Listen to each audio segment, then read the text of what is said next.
Okay, let's unpack this. You're curious about a specific mobile home park. Who really owns it? Right. What's its story? Maybe its financial pulse. But, you don't have access to those expensive, super secret databases that the big players use. You're starting from scratch, pretty much, but you need those crucial details. So how do you find them? And maybe more importantly, how do you make sense of them?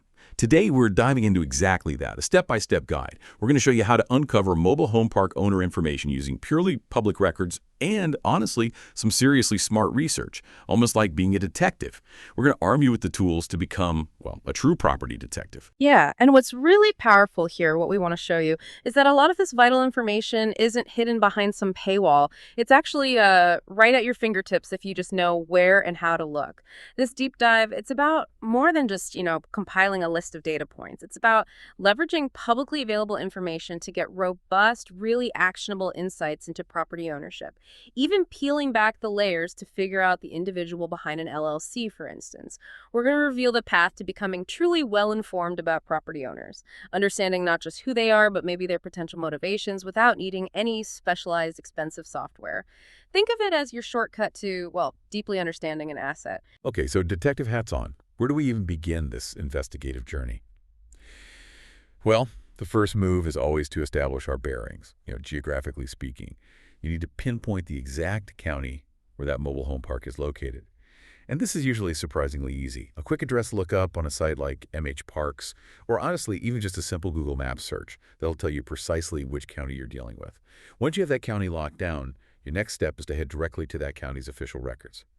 Your best bet is typically the county assessor's or maybe the tax collector's website.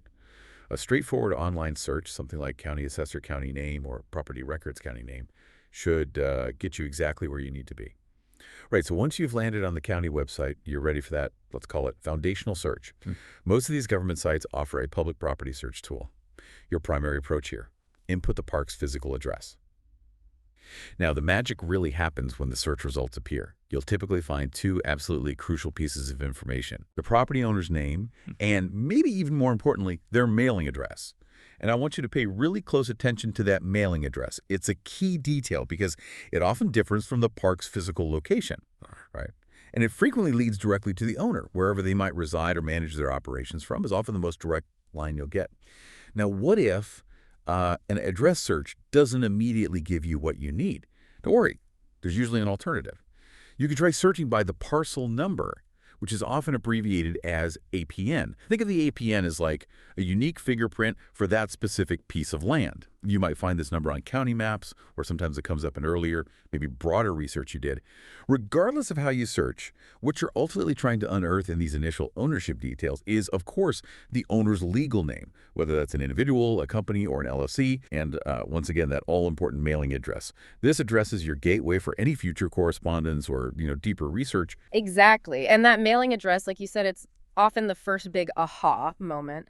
But it's more nuanced than just a location, isn't it? It's a direct operational thread to the owner. But think about where that mailing address actually is. Is it a local address, maybe in the same county? That might suggest a hands-on local operator. Or is it hundreds, maybe thousands of miles away? That could indicate an absentee landlord or perhaps a larger, maybe institutional investment firm. That distinction alone can tell you a lot about their operational strategy and whether they're likely managing it themselves or relying on third-party management. It directly impacts your potential approach and even, your negotiating strategy down the line. Understanding this nuance right from the start really sets a strategic tone for everything that follows. That's a really great point. Yeah, the type of address can be as telling as the address itself.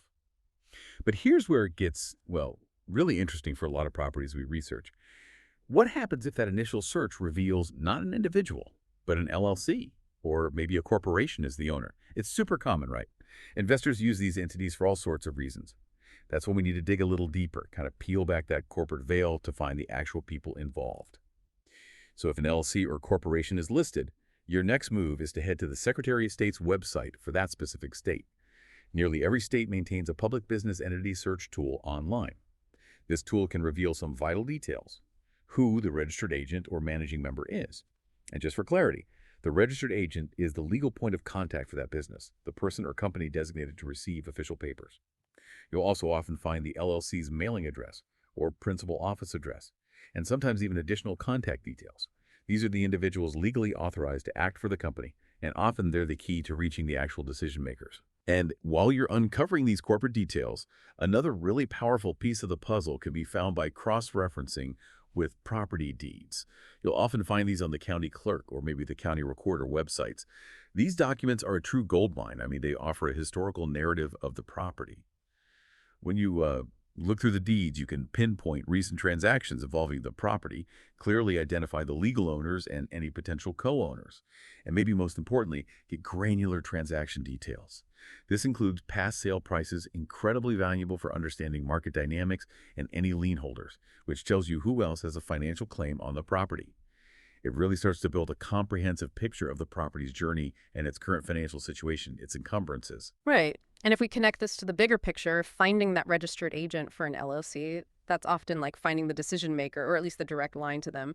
But, what if the registered agent is a massive law firm? Or maybe one of those corporate service companies.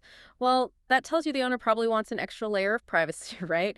And your outreach needs to be particularly professional, maybe compelling to get through.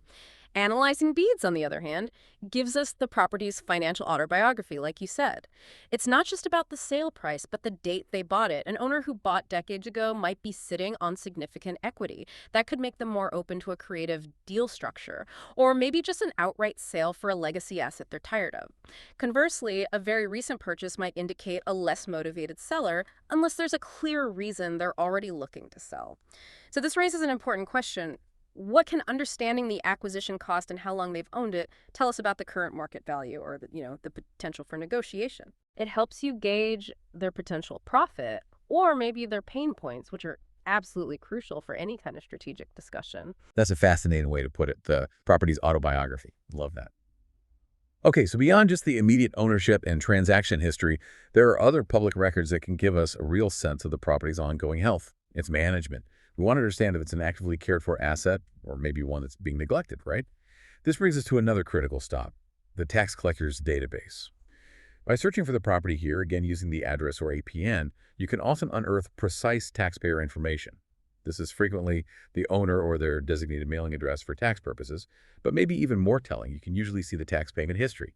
This history is kind of like a financial pulse for the property. Consistent, on-time payments. That generally indicates active and engaged management, while erratic payments or delinquencies can signal issues. And speaking of delinquencies, here's a strategic insight for you listening. You should always check for delinquent property lists.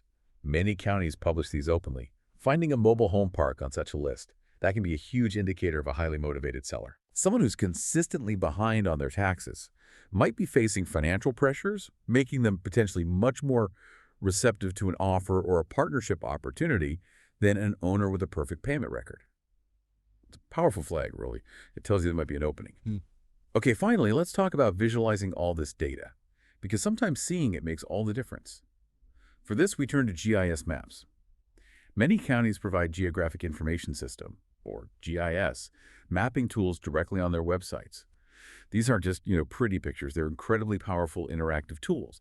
They visually link properties to owner details, they precisely outline parcel boundaries, and often provide additional land use information, zoning specifics, even topographical data sometimes.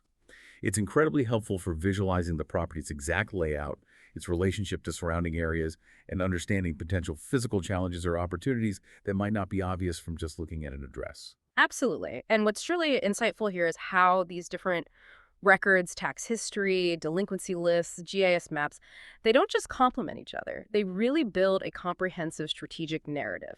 Tax payment history, that offers a real-time pulse on active management. Like you said, consistent, timely payments often suggest a stable, well-managed asset, probably a financially sound owner. Inconsistencies, on the other hand, can be a red flag, maybe indicating an owner who's less engaged, perhaps facing cash flow issues, or even an absentee owner whose property managers just aren't performing.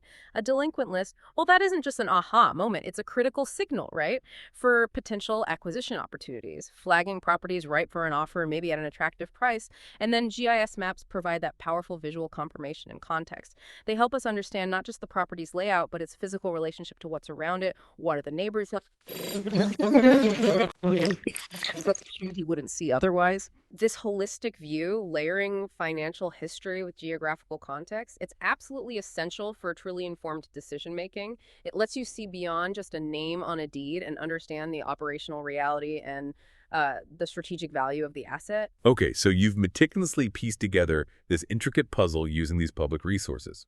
You've built a pretty compelling story about the property and its owner. Now comes the moment you might need to actually connect directly. What's next if that public trail goes cold? Or maybe you want to refine your approach with even deeper insights. While our main focus today has been on the wealth of free public records, there are professional property research tools available if you're ready to invest a bit more, usually for speed and consolidation. For example, tools like Barnaby.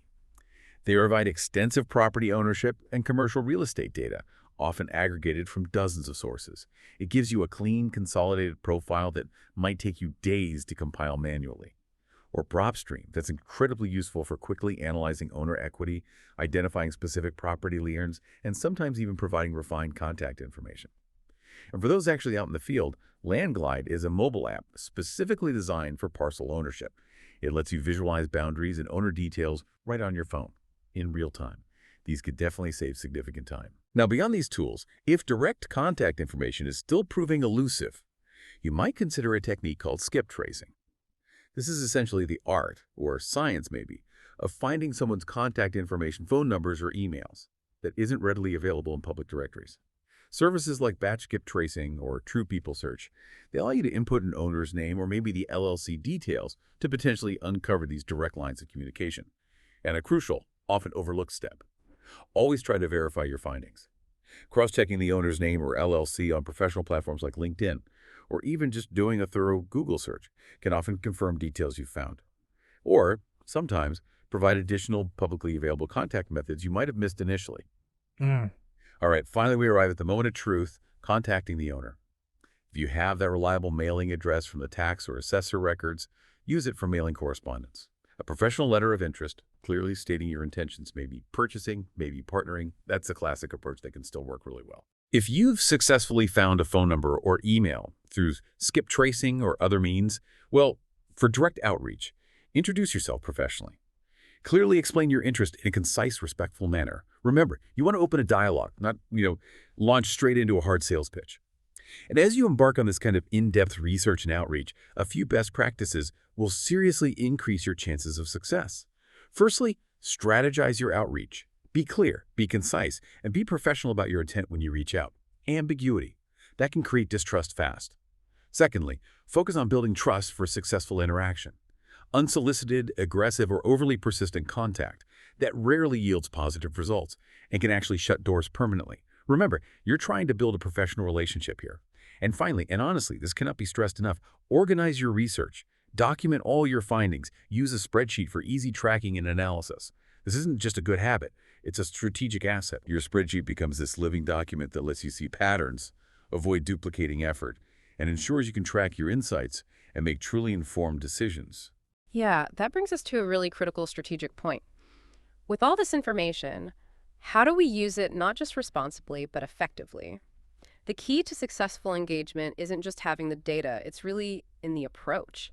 Framing your outreach as professional, clear, and respectful of the other party's time and privacy, that's paramount for building trust and just opening a dialogue. An aggressive or, presumptive approach can quickly shut down what might have been a perfectly viable opportunity. And in a world of information overload, organizing your findings isn't just about neatness. It's about converting raw information into actionable intelligence. Your spreadsheet isn't just a record. It's a living strategic document.